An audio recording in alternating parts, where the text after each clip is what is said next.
All right, so welcome to our first episode, or one of many episodes, into KD, or knowledge drops. It's a little informational segment, like I alluded to, that we're going to be doing, where we're teaching different knowledge transfer things, skill sets, and any things that might not necessarily involve around specific military issue equipment, but also involving things you've learned at Sniper, SEER, or other schools like that may encompass different skill sets that you can use on mission or whatever. So Josh is here today. We're going to be doing a little bit of a class on fire starting.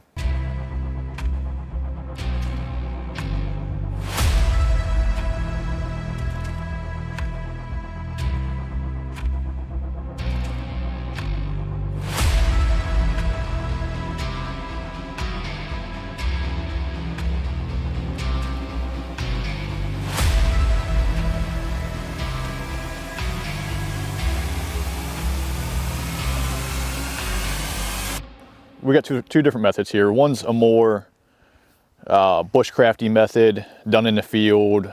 If you're out for extended times and you don't have other resources available. The other method is more planned, prepped.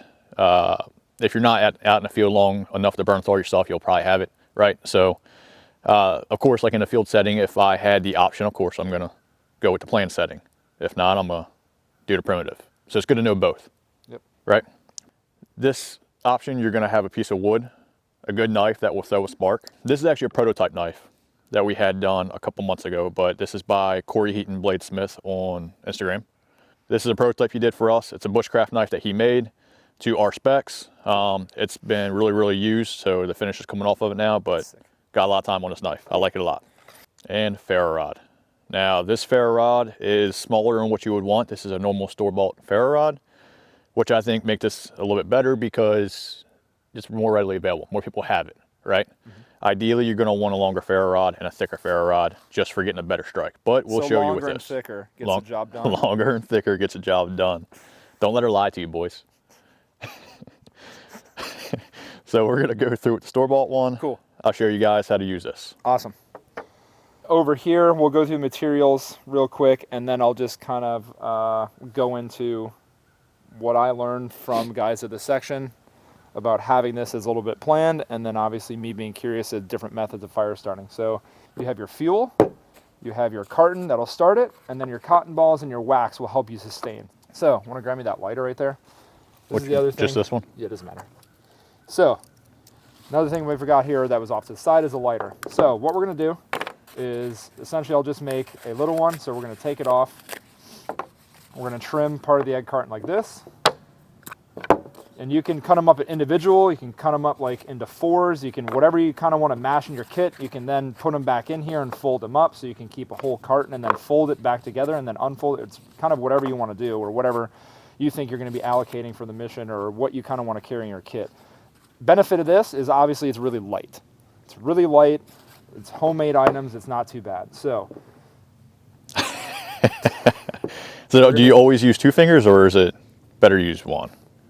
Met TC. Okay. So what we're going to do is we're going to lather our cotton balls with petroleum jelly, just like that. Don't be afraid to double dip, boys. It's fine. You're not the first one. All right. So just lather it up like that. And then we're going to stuff our cotton balls. And these cotton balls, or petroleum jelly, I think is a little bit old, so it's kind of getting everywhere. You can see the fuzz on your hand, but it doesn't matter. It's not the first time you've had stuff on your hands. You could stop right there. And I'm going to wipe off my hands here. You could stop right there. So now you're going to take a normal candle, and hopefully, if we're teaching a fire starting class, I can light a fire and start. And all you're going to do is just take this candle and drip it all over that cotton ball. So just for demo purpose and the sake of the video, we're going to stop right there. You can heat it up, dry it in, and now we have basically a little fire starting kit. But this combination here with the wax on the cotton balls does give us a 5 times longer burn rate, according to my calculations and my tests that I've done a couple times. And now you can take this little portion, like you can crumple it up, and you can make it bite-sized and put it in there.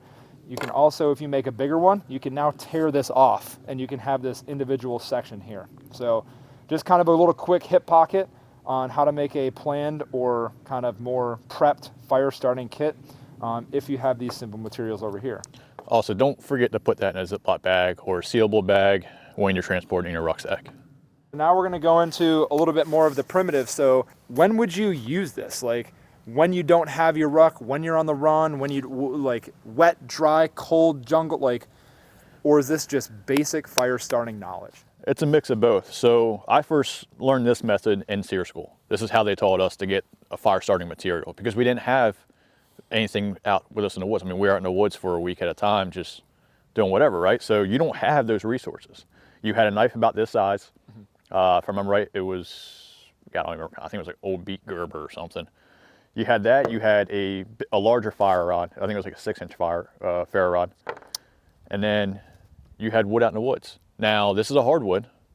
It's better to use a softwood, like a coniferous tree, something with sappy maybe, you know, to start a fire. But I used hardwood plenty of times, and hardwood will start a fire if you get shavings. But this method is used more so when you don't have resources, when you don't have other resources. But will that get a fire started faster? Yes. But if you have shavings prepped, kept in a Ziploc bag, ready to go, about a golf ball to a softball size in between, and just keep it in your pocket, they'll stay dry and they'll be ready to go every time. Okay. So we're gonna go, you're gonna show us here how to shave that down, and then we'll go start a fire? Yeah. Sweet, let's see it. All right, so you're gonna take your piece of wood. It doesn't have to be this big. This is just what I had available. It doesn't even have to look like this. It doesn't have to have bark missing from it. You can take that bark off and use it as a fire starter as well, right? Okay. So you're gonna take it, find yourself a harder spot in the ground, a rock, a log. You're gonna take it, your piece of wood, and pin it down with your chest. You can do this kneeling, standing, sitting, if you can bend over far enough, whatever you want to do, wherever you're comfortable at. You're gonna take your knife. I like to do this when I'm about to show you the scraping method with blade in towards the wood. So it's canted towards the wood, got it, okay. Yep. So it depends on your wood profile. So it can be canted more like this, yep. It can be canted more like that, or it can be straight. It depends on what the wood is doing. Cool. Make sure your hands are on that spine, on the backside, and no fingers are coming underneath. And watch the tip of your blade. Okay. This is kind of why I went with a longer bushcraft knife, right? Cool. So wrap your hand around, put your other hand on the handle, keep your thumbs in, and do a downward stroking motion. You're gonna get some wood shavings from this. Size doesn't really matter. Been told that lie before. Size doesn't really matter, but from those couple strokes, we already got that little bit. Yep. What you want to get to is something about the size of what you had. Depends on how many times you want to use it, right? Because I can sit here and shave for the next hour, and I'll get a softball size. Yeah. But when I go to start my fire, I might only need that cotton ball, golf ball size. So you have extra. Okay. You see, you're not burning a lot of energy with this. Yeah. This is kind of a passive thing you can do in your free time. So this is a method we like to use when we're already soaking wet. We've been on the run for 4 or 5 days, and we've lost our other resources. A good example of that is that after I learned this method in SEER, I literally did this on our E&E. On like day 4 to E&E, I did this in the woods on the run. Well, we had to get a fire going to boil water. We ran out of iodine and everything else. We had to boil water, right? And it was 110 degrees, and we had no standing water anywhere except pond water. So we had to boil water. But I did it with low to no motor skills, no food in my system for a week. You can do it. And that's the point, right? Yeah, just make sure you're safe about it. You don't want to make a problem in the field a bigger problem.